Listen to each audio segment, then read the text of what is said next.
A student who was a little hard of hearing wanted to earn some extra money, so he decided to work as a handyman. He began going door to door in a wealthy neighborhood. At the first house, he knocked and asked the owner if there were any jobs he could do. The man replied, "Well, you can paint my porch. How much will you charge?" The student thought for a moment and said, "How about $50?" The man agreed and told him that the paint and ladders he might need were in the garage.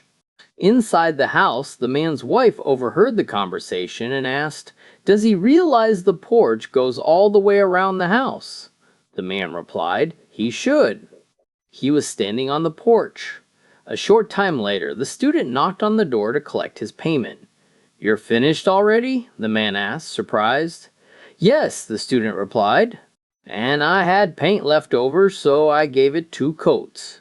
Impressed, the man reached into his pocket and handed him the $50. As the student turned to leave, he added, "And by the way, that's not a Porsche, it's a Ferrari."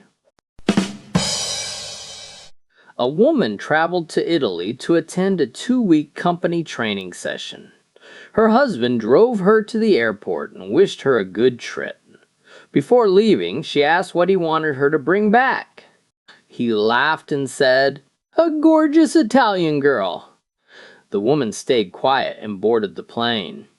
2 weeks later, the husband picked her up at the airport. He asked how the trip was. "Very good, thank you." Then he smiled and asked about his present. "What present?" she asked. "The one I asked for. A gorgeous Italian girl," he replied with a wink. She nodded and said, "Well, I did what I could. Now we have to wait for 9 months to see if it's a girl."